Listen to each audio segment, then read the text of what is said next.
உயிர்மெய் நேயர்களுக்கு வணக்கம். நான் உங்கள் டென்டிஸ்ட் டாக்டர் ஸ்ருதி பேசுகிறேன். தண்ணி ரிலேட்டடான பிரச்சனைங்கிறது உண்மைதான். ஒரு கம்யூனிட்டி வாட்டர் டிஃபர் ஆகும். நம்ம normal water fluoride content base பண்ணி தான் நம்ம பல்லில் ப்ராப்ளம் வருதா வராதான்றதை சொல்ல முடியும். ஒரு கம்யூனிட்டியில் ஃப்ளூரைட் கண்டென்ட் அதிகமாக இருக்குது, ஆப்டிமல் லெவலை விட கொஞ்சம் கூட இருக்குது அப்படின்னா கண்டிப்பாக அந்த பை பர்த் இயற்கையாகவே வரக்கூடிய பற்களில் அந்த எல்லோ ஸ்பாட்ஸு, இன்னொன்று ஒயிட் ஸ்பாட்ஸ், அது எல்லாமே வர்றது நார்மல்.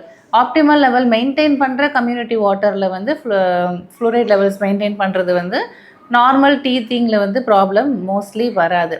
அதே மாதிரி ஹைஜீன் மெயின்டெனன்ஸும் plays a major role in அந்த டீத் கலர்.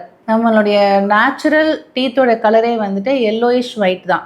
நம்ம ரொம்ப அதிகமாக ஒயிட்டாக இருக்கணும் அப்படிங்கிறதுக்காக மக்கள் ஹார்ஷ் ப்ரஷிங் பண்ணுவாங்க.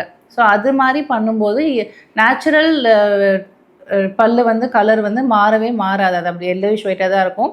பட் அந்த ஹார்ஷ் ப்ரஷிங்னால பல்லோட எனாமல் தான் தேயும்.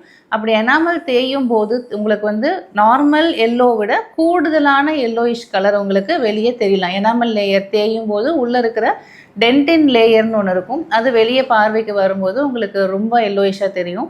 பட் அதனால் harsh brushing and forceful brushing avoid பண்ணாலே நம்ம நேச்சுரல் டீத் கலரை மெயின்டைன் பண்ணிகிட்டே வரலாம்.